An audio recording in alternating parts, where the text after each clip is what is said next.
Lalu yang langsung yang belum kita jawab itu apa kemarin? Tentang meru'yah orang yang sakit dengan bacaan Al-Fatihah. Apa pertanyaannya? Doa dengan Al-Fatihah. Dulu ada yang menjampi dengan Al-Fatihah, kemudian mendapat hadiah dan Nabi tidak melarang.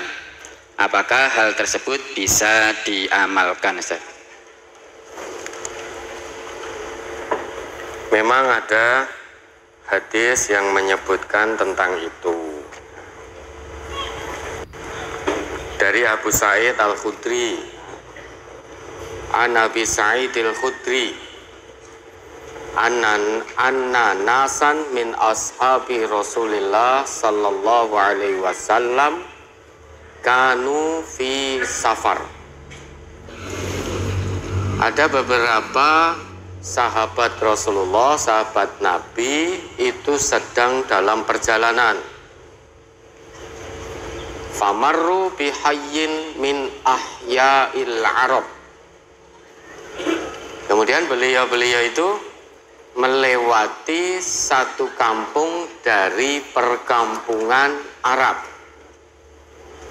Fastadhafuhum falam yudifuhum.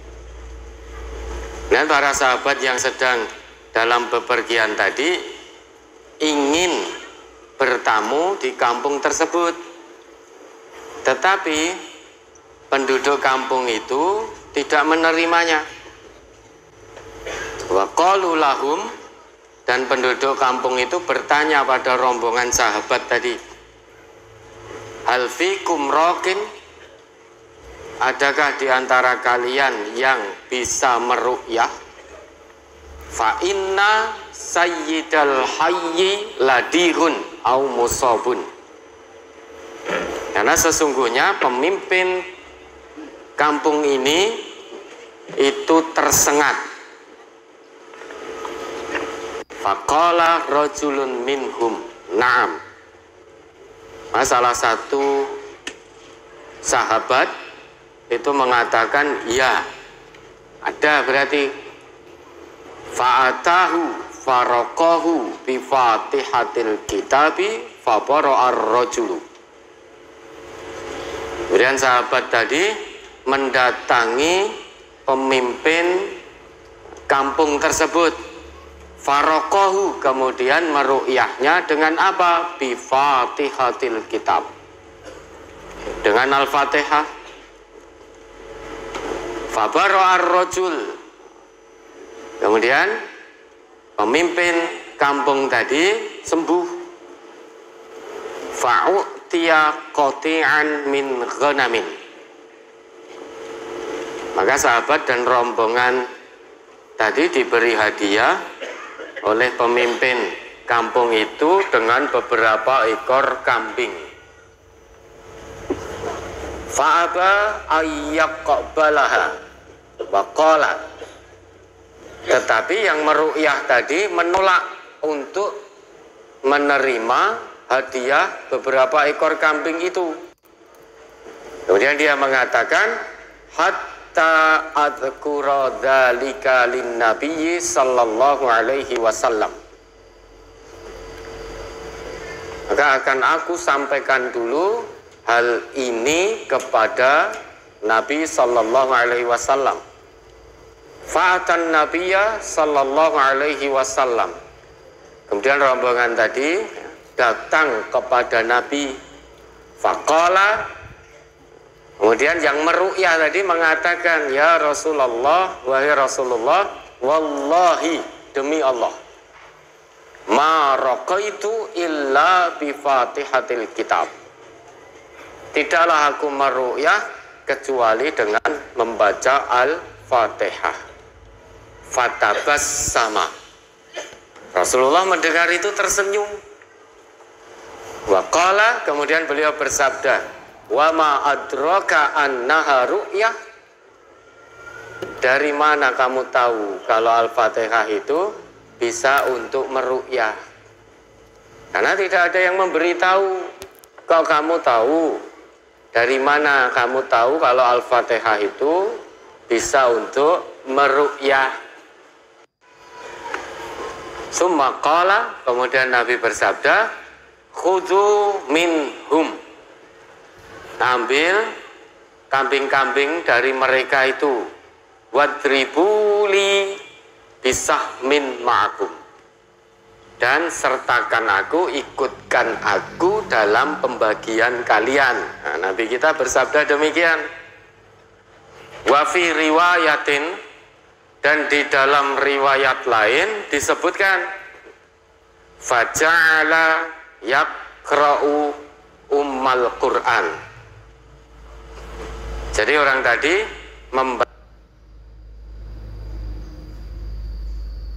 membacakan Ummul Quran, yaitu Al-Fatihah. Wa yajma'u buzaqahu, kemudian mengumpulkan ludahnya.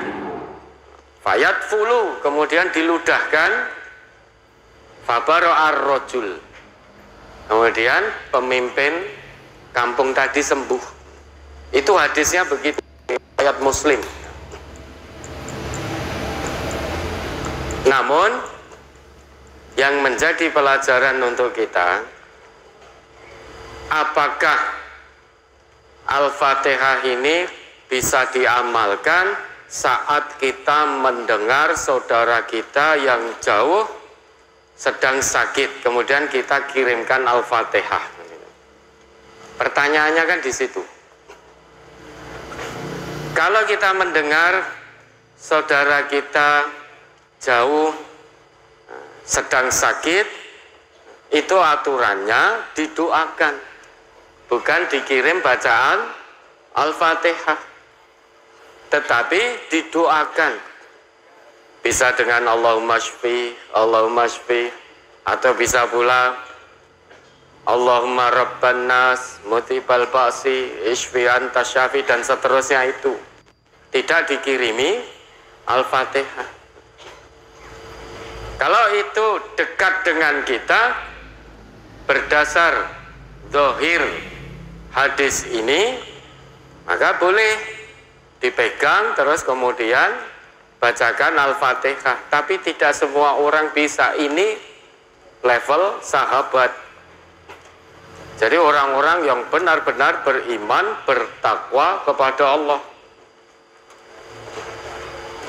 Nah, kalau yang ditanyakan apakah bisa dikirimkan Al-Fatihah ini, mendengarkan saudara dari jauh sakit, kemudian kita kirim Al-Fatihah, bukan dikirim Al-Fatihah kalau itu jauh, tetapi didoakan. Ru'yah dengan Al-Fatihah itu memang boleh berdasar hadis ini, karena memang ru'yah itu Nabi kita tidak melarang selama tidak mengandung kemusyrikan. Selain itu Nabi kita juga tadi kan bertanya, wa ma adraka annaha ruqyah, dari mana kamu tahu kalau Al-Fatihah itu bisa digunakan untuk ruqyah? Tetapi praktek berdasar zahir nas hadis ini, sahabat tadi sampai mengucapkan, ya Rasulullah wallahi, wahai Rasulullah demi Allah, ma raqaitu illa bi Fatihatil kitab, aku tidak meruqyah kecuali dengan membaca Al-Fatihah. Itu posisinya yang sakit tadi, pemuka kampung tadi, itu dekat. Sahabat yang meruqyah tadi kan datang, fa'atahu, dia datang pada pemuka kaum tadi, faraqahu bi Fatihatil kitab, kemudian meruqyahnya dengan membaca Al-Fatihah. Kalau dikirim-kirim itu tidak bisa. Kalau jauh sakit doakan. Ya, terus apa yang kedua? Insya Allah kemarin sudah terjawab semua. Oh, sudah. Kecuali satu. Oh ya, sudah.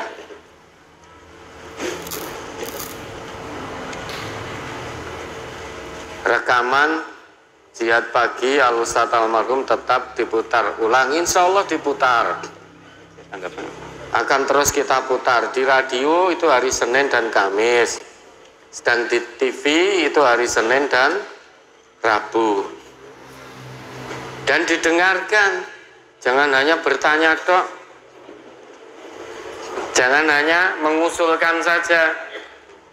Kalau sudah perso bahwa Senin Kamis itu di radio, Senin Rabu di TV, itu ya betul-betul berusaha untuk mendengarkan atau melihat. Jangan hanya mengusulkan dan bertanya. Banyak tanya kemudian tidak mengamalkan, nah itu yang tidak baik. Ya, ada lagi pertanyaan dari brosur hari ini? Iya, pertanyaan dari brosur hari ini, Ustaz, di halaman 3. Alinea setelah arti dari surat atau bait 24. Tidak layak bagi seorang mukmin dan mukminah jika Allah dan Rasul-Nya sudah menetapkan sesuatu dengan tegas, lalu ia punya pilihan yang lain, karena Allah dan Rasul-Nya lebih pantas diikuti daripada dirinya. Maka janganlah menjadikan hawa nafsu sebagai penghalang antara dirinya dengan Allah dan Rasul-Nya. Mohon penjelasan. Maka janganlah menjadikan hawa nafsu sebagai penghalang antara dirinya dengan Allah dan Rasul-Nya. Orang itu biasanya kalau dia bermaksiat kepada Allah dan Rasul, pemicu utamanya karena dia mengikuti hawa nafsu. Innan nafsa la ammaratum bisu. Sesungguhnya hawa nafsu itu selalu mengajak kepada keburukan,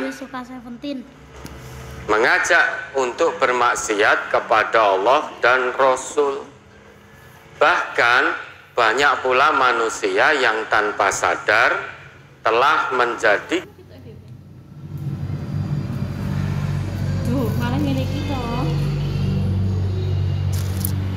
Soleh lho. Kok malah ra iso nyebut.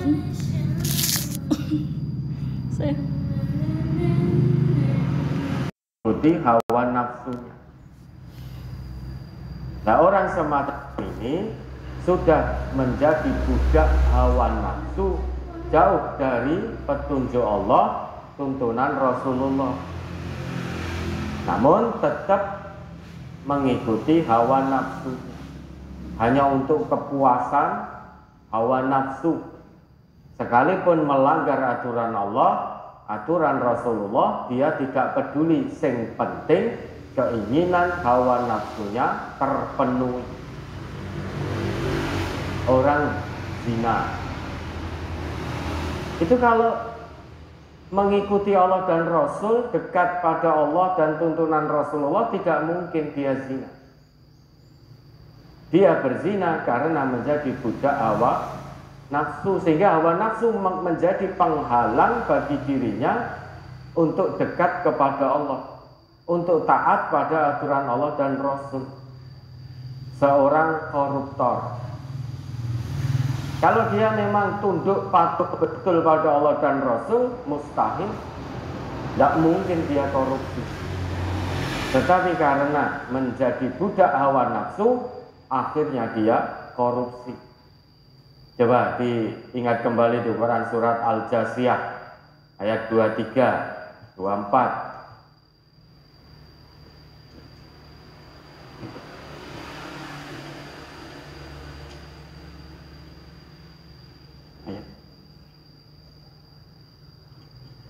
Surat Al-Jasiyah, surat ke-45 ayat 23 dan 24. A'udzubillahi minasyaitonirrajim. Afara'aita man ittakhadha ilahahu hawahu wa adallahu Allahu ala ilmin wa khatama ala sam'ihi wa qalbihi wa ja'ala ala basarihi ghishawah wa man yahdihi min ba'dillah afala tadhakkarun. Wa qalu ma hiya illa hayatuna dunya namutu wa nahya wa ma yuhlikuna illa ad-dahr wa ma lahum bidzalika min 'ilm in hum illa yadunnun. Maka pernahkah kamu melihat orang yang menjadikan hawa nafsunya sebagai Tuhannya dan Allah membiarkannya sesat berdasarkan ilmunya? Dan Allah telah mengunci mati pendengaran dan hatinya dan meletakkan tutupan atas penglihatannya. Maka siapakah yang akan memberinya petunjuk sesudah Allah membiarkannya sesat? Maka mengapa kamu tidak mengambil pelajaran? Dan mereka berkata, kehidupan ini tidak lain hanyalah kehidupan di dunia saja. Kita mati dan kita hidup dan tidak ada yang membinasakan kita selain masa. Dan mereka sekali-kali tidak mempunyai pengetahuan tentang itu. Mereka tidak lain hanyalah menduga-duga saja. Ya toh?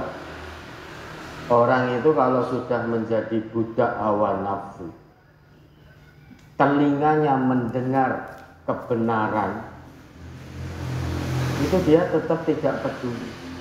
Ada orang yang mengingatkan, ada orang yang meluruskan bahwa apa yang kamu lakukan itu bentuk kemaksiatan, dosa besar di sisi Allah. Telinganya mendengar itu, tetapi dia pura-pura tidak mendengar, sehingga sambil lalu begitu saja. Nasihat-nasihat kebenaran tidak digubris.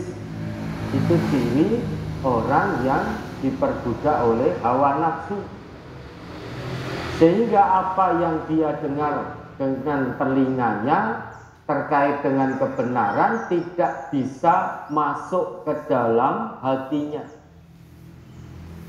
Ya kalau dalam bahasa kita ya mlebu kuping tengen, metu kuping jiwa, tidak masuk ke dalam hati, sehingga tidak bisa berhenti dan tidak mau berhenti dari kemaksiatan.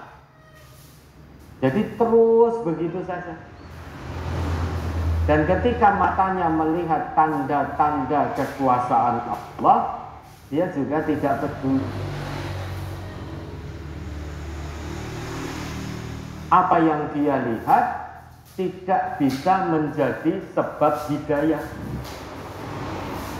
karena matanya sudah ada tutupan, melihat tetapi seperti tidak melihat, sehingga apa yang dilihat ya wis mung padha kewan itu kan juga melihat.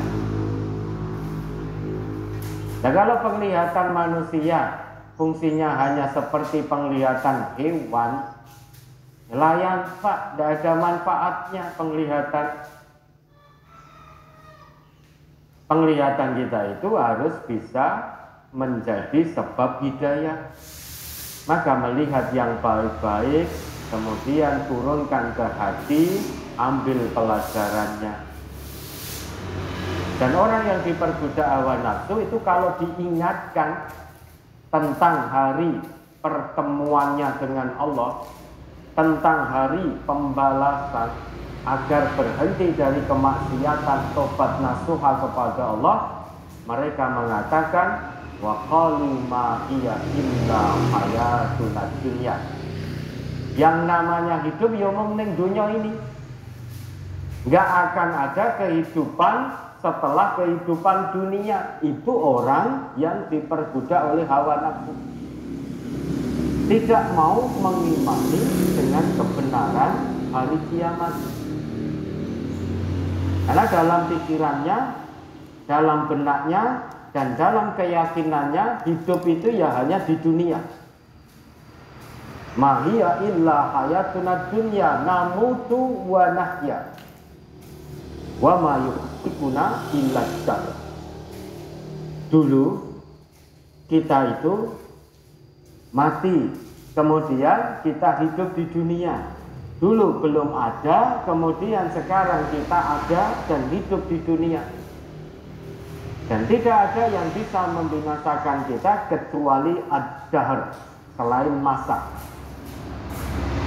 Kalau sudah mati, maka tidak akan ada kehidupan sesudah kehidupan dunia. Itu dalam keyakinan orang-orang yang diperbudak oleh hawa nafsunya, sehingga melakukan maksiat terus, seneng-seneng terus hanya untuk kepuasan hawa nafsu, karena tidak yakin dengan datangnya hari perhitungan amal. Nah, ini hawa nafsu menjadi penghalang sekat seseorang untuk dekat kepada Allah, untuk taat tuntunan Rasulullah. Sehingga apa yang dikatakan oleh hawa nafsunya, asal itu menguntungkan dirinya, dia melihat kebatilan sebagai pembenaran. Jadi ngerti ini satu kebatilan, satu kemaksiatan, satu kecurangan. Tetapi perbuatan curang, maksiat yang dia lakukan, dia pandang terasa indah. Dia melihat kebatilan tampak sebagai pembenaran. Melihat kebenaran tampak sebagai kebatilan. Itu orang yang diperbudak oleh hawa nafsu. Ya, ada lagi ke halaman 6. An Ibnu Umar an Nabi sallallahu alaihi wasallam annahu qala alal mar'il muslimi as-sam'u wa ta'atu fi ma habba wa kariha illa ayyumara bi ma'siyatin wa in umira bi ma'siyatin fala sam'a wala ta'ata. Rawahu Muslim. Dari Ibnu Umar dari Nabi sallallahu alaihi wasallam, beliau bersabda, seorang muslim wajib mendengar dan taat kepada pemimpinnya, baik ia suka maupun tidak suka, kecuali jika diperintah maksiat. Jika diperintah untuk maksiat, maka tidak boleh mendengar dan tidak boleh taat. Hadis riwayat Muslim. Mohon nasihatnya untuk melatih hati agar mudah untuk taat terhadap sesuatu yang tidak disukai. melatih hati agar mudah menerima taat pada pimpinan terkait dengan sesuatu yang tidak disuka.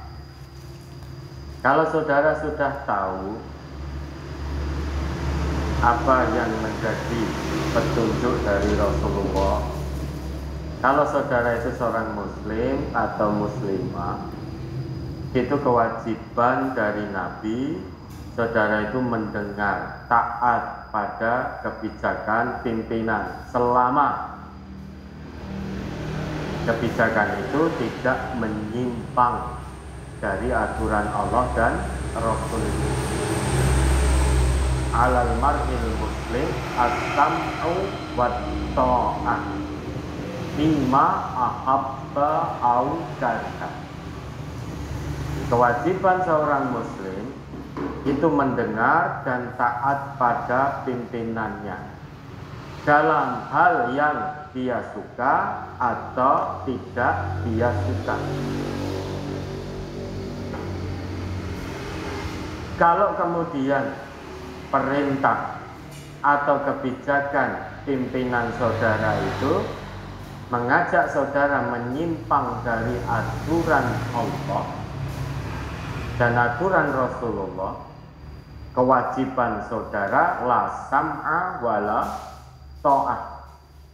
Jangan mendengarkan perintah pimpinan saudara dan jangan mentaati. Tetapi bukan berarti meninggalkan.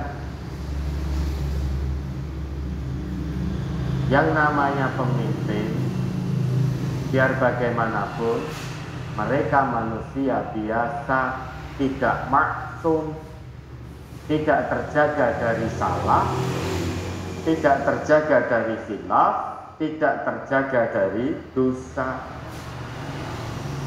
Yang maksum itu Rasulullah. Selain beliau, para pemimpin itu manusia biasa, tetap mahalul khotok wan nisyan, tempat salah dan lupa. Kadang salah memberikan kebijakan, memberikan perintah, isi kebijakannya, isi perintahnya tidak sesuai dengan ayat-ayat Allah, tidak sesuai dengan sunnah Rasulullah. Kalau memang demikian, jangan didengar, jangan ditaati. Mendengar saja tidak boleh, apalagi melaksanakan perintah yang mengandung kemaksiatan. Tetapi bukan berarti kemudian meninggalkan. Karena agama kita juga ada perintah wa tawasau bil haqqi wa tawasau bis sabr. Berikan tawasau, nasihat, kebenaran, pelurusan kepada kebijakan pimpinan yang menyimpang dari Quran dan Sunnah. Nabi kita juga pernah bersabda,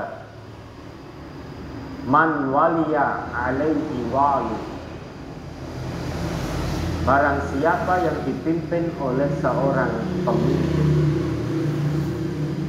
tsumma ya'ti syai'an min ma'siyatillah, kemudian faro'ahu ya'ti syai'an min ma'siyatillah, kemudian orang yang dipimpin itu melihat pemimpinnya melakukan kemaksiatan kepada Allah, falyakrah ma ya'ti min ma'siyatillah, hendaknya dia benci pada perbuatan maksiat pemimpinnya, wala yanzi'anna yadan min ta'at, tetapi dia jangan melepaskan ketaatan pada pemimpin itu.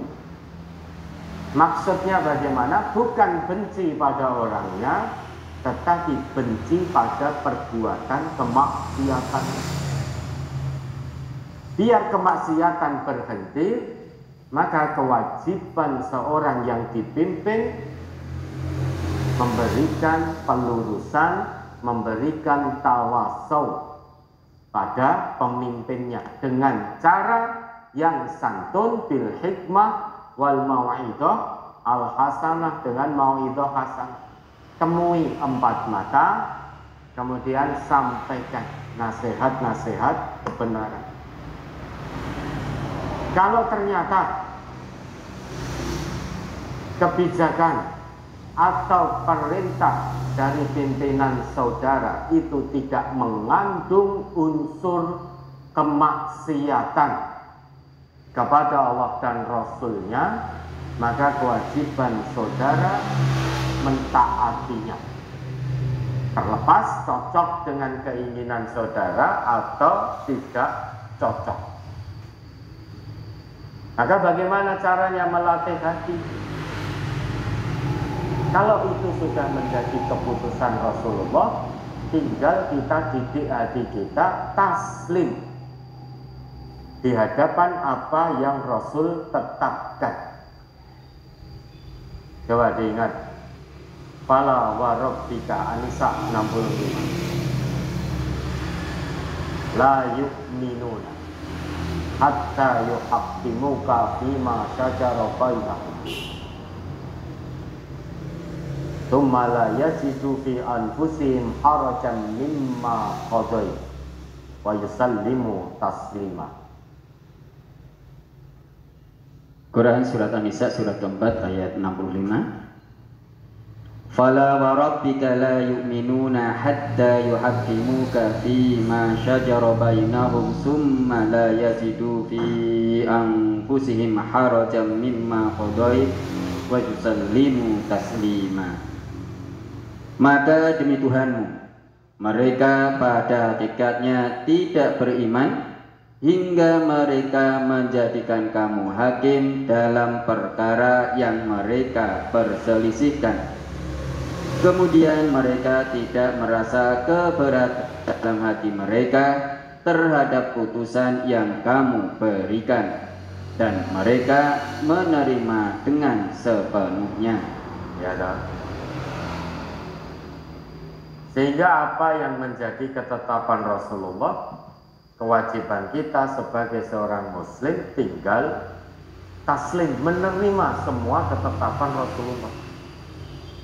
Termasuk Rasulullah telah memberi satu ketetapan.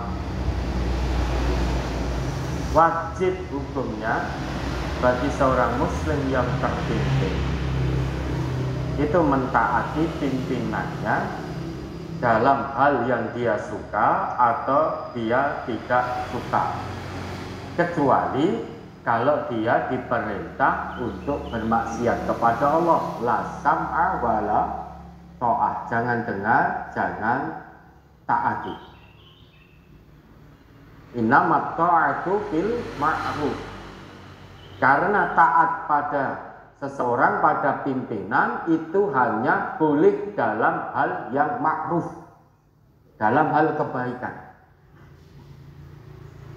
Ya, misalkan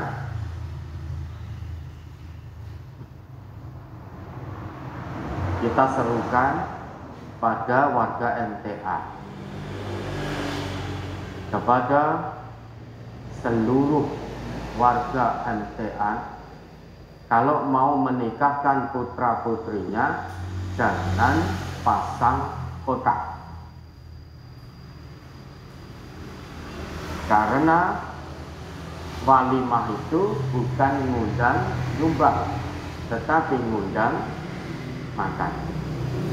Sekalipun panjenengan tidak cocok dengan kebijakan ini, tetapi jangan disikapi, jangan melihat cocok dan tidak cocoknya dulu. Kebijakan ini Bapak Ibu lihat dulu menyimpang dari Quran dan Sunnah atau tidak. Adanya kebijakan di MTA bagi warga MTA yang mau punya gawe menikahkan putra putrinya jangan pasang kotak, jangan mengangkat di luar kemampuan. Kebijakan ini menyimpang dari Quran dan Sunnah atau tidak? Tidak. Maka kewajiban warga MTA taslim, jangan menawar. Lah pasang kotak itu soalnya ini tidak sedang bicara dosa dan tidak dosa. Ini nidam, aturan. Nah ini dicetak ke sisan, kok sing ngarep ngaji ning MTA jen mikir tenanan. Oh, ngaji ning MTA ternyata enek nidome. Oh lah iya, untuk satu kebenaran harus dengan nidam. Al-haq bila nidam yaglibul batil bin nidam. Kebenaran tanpa aturan akan kalah melawan kebatilan yang diatur dengan sangat rapi. Bapak Ibu punya rumah atau ngontrak di rumah.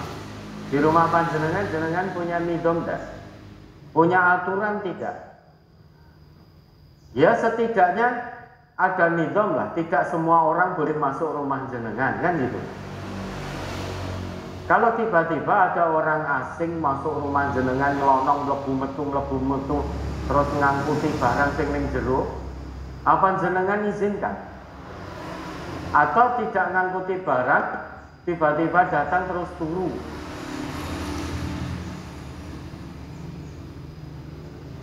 Itu kan punya aturan. Kalau jenengan punya anak juga ada aturannya. Tidak boleh tanpa aturan. Semua ada aturannya. Bapak Ibu ketika bekerja di tempat pekerjaan jenengan itu ada aturan tidak? Ada.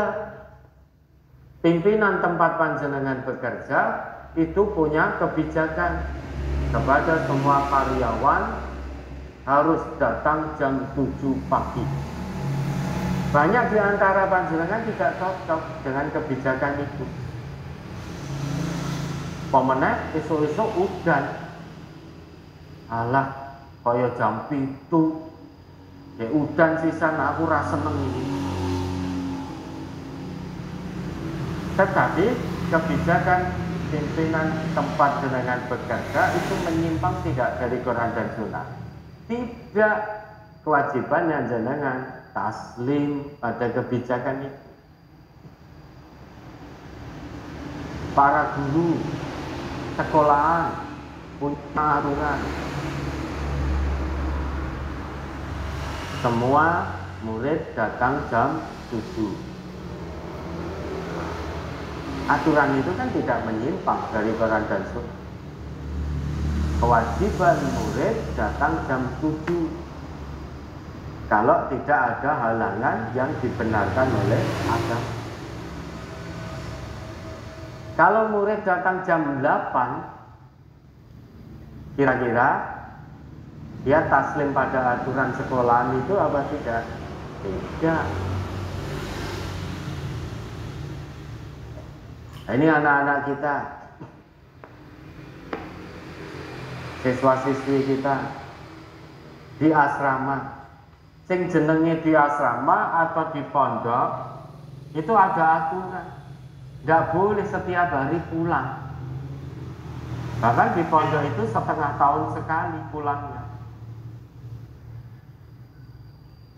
Tiba-tiba wong tuane ra cocok, lah kok suwe men mulai setengah tahun pisan.